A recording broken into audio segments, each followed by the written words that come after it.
Channel elite Deepti.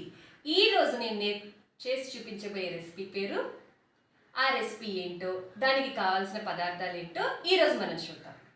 రండి చూద్దాం.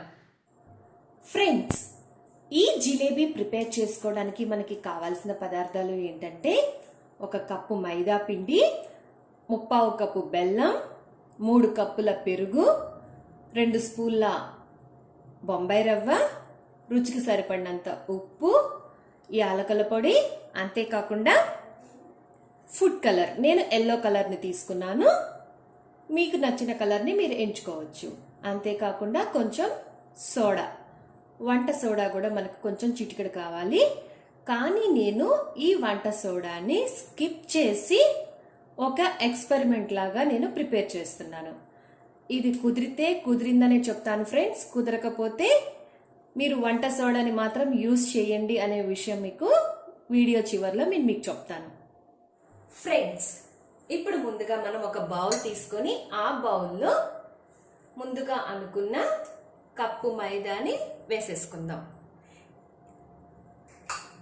అంతేకాకుండా ఇందులోనే 2 స్పూన్ల బొంబాయి రవ్వను కూడా నేను యాడ్ చేసేసాను. ఈ రవ్వ ఎందుకు యాడ్ చేస్తున్నాము అంటే మనకి జిలేబీ చాలా క్రిస్పీగా రావడానికి అనమాట. ఈ పెరుగును మనం ఎందుకు యాడ్ చేస్తున్నాము అంటే జిలేబీ కొంచెం పులవాలి కదా ఫ్రెండ్స్, అలా పులవటానికి మనకి ఈ రకంగా పెరుగు యాడ్ చేసుకోండి. ఇన్ కేస్ మీకు పెరుగు కాకుండా నిమ్మకాయని కూడా మనం యాడ్ చేసుకోవచ్చు. ఈ నిమ్మకాయని ఎంత యాడ్ చేసుకోవాలంటే 3 స్పూన్ల నిమ్మకాయని కూడా మనం ఈ పెరుగుకి బదులుగా మనం యాడ్ చేసుకోవచ్చు. ఇలా యాడ్ చేసుకున్న తర్వాత కొంచెం సాల్ట్ని కూడా యాడ్ చేసుకోండి. ఇలా యాడ్ చేసుకున్న తర్వాత మొత్తం మిశ్రమాన్ని ఈ రకంగా కలుపుకోండి. ఫస్ట్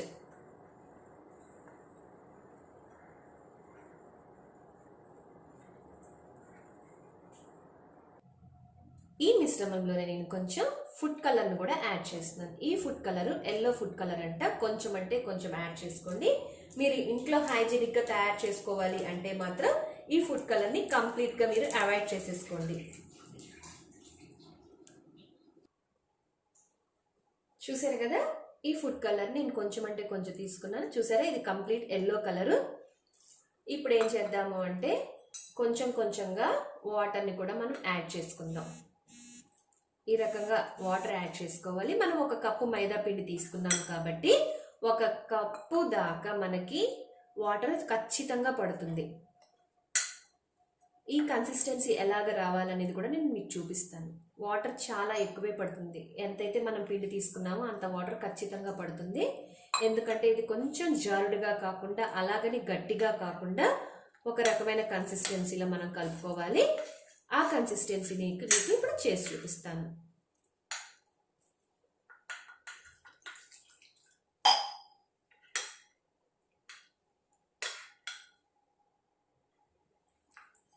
ఈ జిలేబీ పదార్థం మనం వాటర్ పోసి కలుపుకునేటప్పుడు ఎట్లాంటి పరిస్థితుల్లో అయినా సరే ఉండలు అస్సలు ఉండకూడదు. ఉండలు ఉంటే జిలేబీలు క్రిస్పీగా అసలు రానే రావు. అందువల్ల ఉండలు మొత్తం పోయేదాకా మీరు మెత్తని కన్సిస్టెన్సీలో మీరు ఈ జిలేబీ పిండిని కలుపుకోవాలి.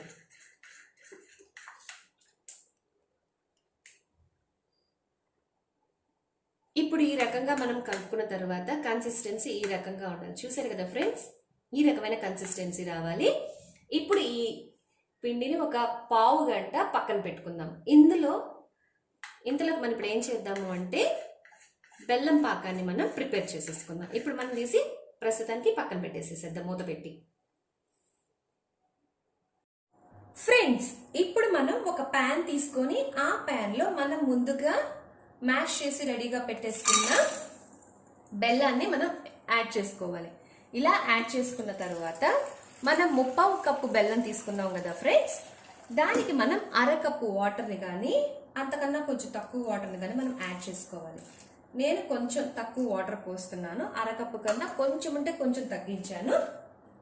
ఇప్పుడు స్టవ్ వెలిగించి ఫ్లేమ్ని మీడియం ఫ్లేమ్లో పెట్టుకున్నాను. 1 స్పూన్ సహాయంతో ఈ బెల్లాన్ని మీడియం ఫ్లేమ్లో పెట్టేసేసి నేను కరిగించుకుంటున్నాను. ఈ బెల్లం ఎంతసేపు కరగాలి అంటే మనకి అటు తీగ పాకం రాకూడదు, అలాగని ముదురు పాకం రాకూడదు. చెయ్యి మనం 2 ఫింగర్స్ ఇట్లా పట్టుకున్నాము అంటే అతుక్కోవాలి. అంతకన్నా మనకి ఎక్కువ పాకం అవసరం లేదు. ఆ పద్ధతి కూడా ఇప్పుడు నేను మీకు చేసి చూపిస్తాను.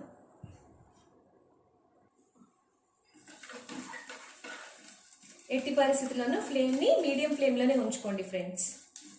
ఈ రకంగా బెల్లాన్ని నేను కరగస్తున్నాను. మా బెల్లంలో ఎట్టి పరిస్థితుల్లోనూ నలకలు అయితే అస్సలు ఉండవు, అందువల్ల నేను నెట్ చేయట్లేదు. కొన్ని బెల్లాలకి నలకలు ఉంటాయి కాబట్టి వాటిని మనం నెట్ చేసుకున్న తర్వాత ఆ పాకాన్ని యూజ్ చేసుకుంటే చాలా రుచిగా ఉంటుంది. ఫ్రెండ్స్, ఈ రకంగా బెల్లం ఉడుకు పడుతూ ఉన్నప్పుడు మనం ఏం చేద్దాము అంటే ఈ యాలకల పౌడర్ని కూడా ఇందులో మనం యాడ్ చేసేసుకుందాం.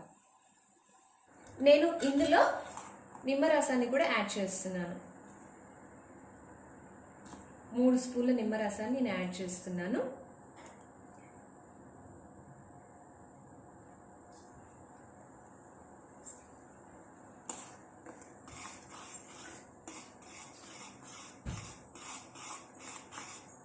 ఇలా యాడ్ చేయడం వల్ల మనం పాకం కట్టిన తర్వాత పాకము పలుకులుగా రాకుండా చక్కగా జిలేబీకి బాగా స్టిక్ అయిపోయి ఉంటుంది అనమాట.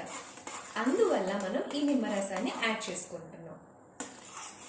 చూసారు కదా ఫ్రెండ్స్, ఈ రకంగా జిలేబీ పాకం మనకి చక్కగా రెడీ అయిపోతుంది. చూసారు కదా, ఇంకా అతుక్కోలేదండి, ఇంకా కొంచెం టైం పడుతుంది.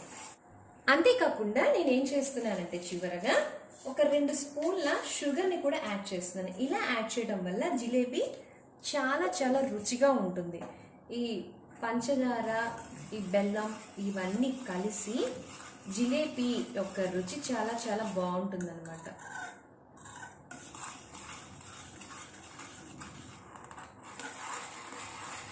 పంచదార ఊరికే కరిగిపోతుంది కదా ఫ్రెండ్స్.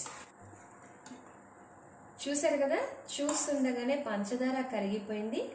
అంతేకాకుండా పాకం నాకు స్టిక్ అవుతుంది చేతికి. ఇప్పుడు అలాగనే తీగ పాకం రాకూడదు ఫ్రెండ్స్. ఇప్పుడు నేను బెల్లం పాకాన్ని ఆపేస్తున్నాను. ఫ్రెండ్స్, ఈ జిలేబీ ప్రిపరేషన్ అంటే డీప్ ఫ్రైకి మనం ప్యాన్ని ఇలా వెడల్పాటి ప్యాన్ని మనం తీసుకోవాలి.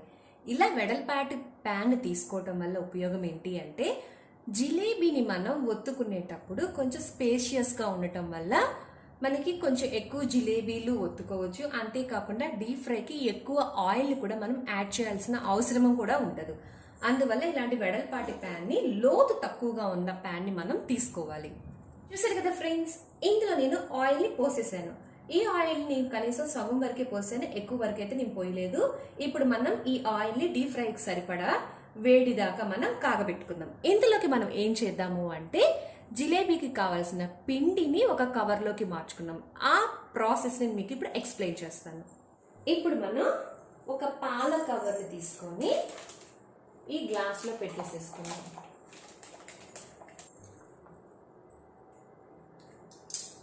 ఈ రకంగా మనం ఒక పాల క్యారీ బ్యాగ్ని తీసేసుకొని ఈ రకంగా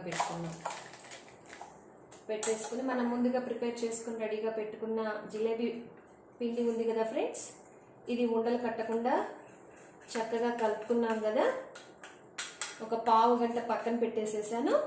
ఆ తర్వాత మాత్రమే నేను దీన్ని తీసుకుంటున్నాను.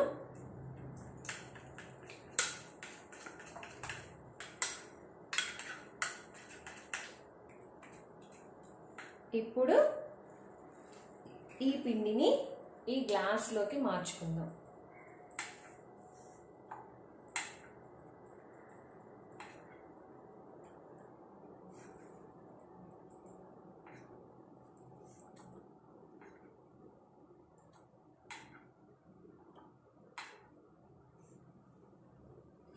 ఇలా మార్చుకున్న తర్వాత ఈ గ్లాస్ నుంచి దీన్ని రిమూవ్ చేసి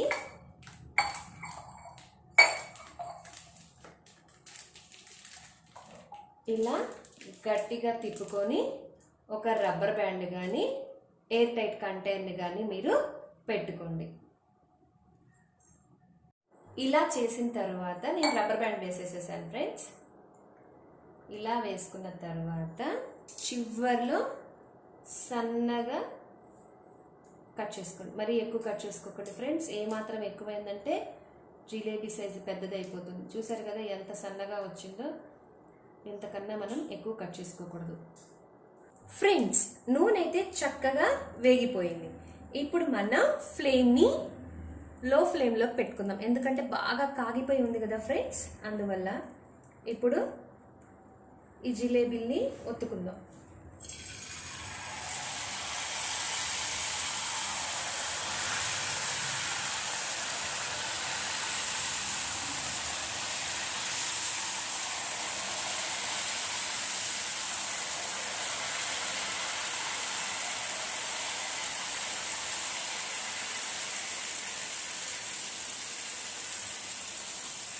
చూసారు కదా ఎంత చక్కగా ఫాస్ట్గా ఈ జిలేబీలు ఫ్రై అవుతున్నాయో.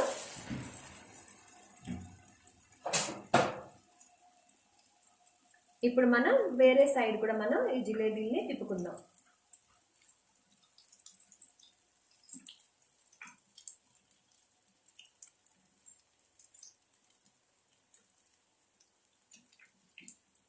ఇది సరిగ్గా రాలేదు ఫ్రెండ్స్, కానీ చేసేద్దాం, ఏమవులే.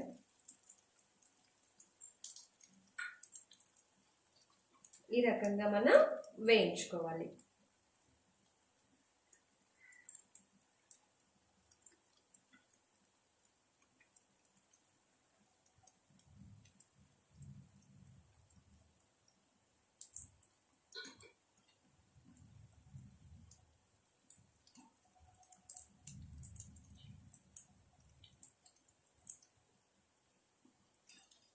ఇలా వేయించుకున్న జిలేబీని తీసి పక్కన పెట్టుకుందాం ఫస్ట్.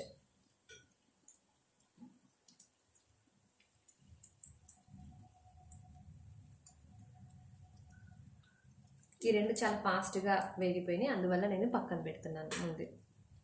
చూసారు కదా ఫ్రెండ్స్, ఇప్పుడు నేను వేయించుకున్న జిలేబీని ఈ రకంగా వేస్తున్నాను. ఇవి కొంచెం వేడిగా ఉన్నప్పుడే మనం ఈ పాకంలో వేసేసుకోవాలి ఫ్రెండ్స్. ఈ రకంగా మనం వేసేసుకొని తిప్పుకోవాలి. పాకంలో మునగనివ్వాలి ఫస్ట్.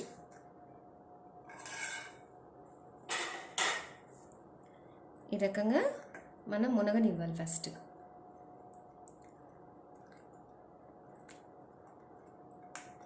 చూసారు కదా, ఈ రకంగా ఇలా ఒక 30 నుంచి 40 సెకండ్లు మాత్రమే మీరు ఉంచుకోండి.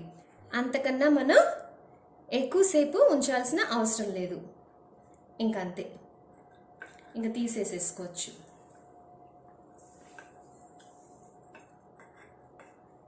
తీసేసుకొని ఒక సర్వింగ్ ప్లేట్ తీసుకొని సర్వ్ చేసేసుకున్నాము అంటే ఎంతో రుచికరమైన జిలేబీ మనకి రెడీ అయిపోయినట్టే. చూసారు కదా ఫ్రెండ్స్, బెల్లం పాకంలో ముంచిన జిలేబీలు. ఈ బెల్లం జిలేబీల్ని ఈజీగా 15 నిమిషాల్లో నేను ప్రిపేర్ చేసేసేసాను. ఇవి ఇప్పుడు క్రిస్పీగా వచ్చాయి లేదో చూద్దాం. చూసారు కదా ఎంత క్రిస్పీగా వచ్చినాయో.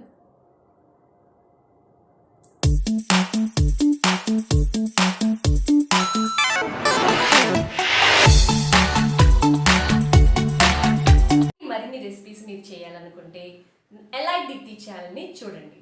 అంతేకాకుండా పక్కనే ఉన్న బెల్ ఐకాన్ని మీరు క్లిక్ చేస్తే నేను ఎప్పుడైనా కొత్త వీడియోస్ అప్లోడ్ చేస్తే అవి మీకు నోటిఫికేషన్ రూపంలో వస్తాయి.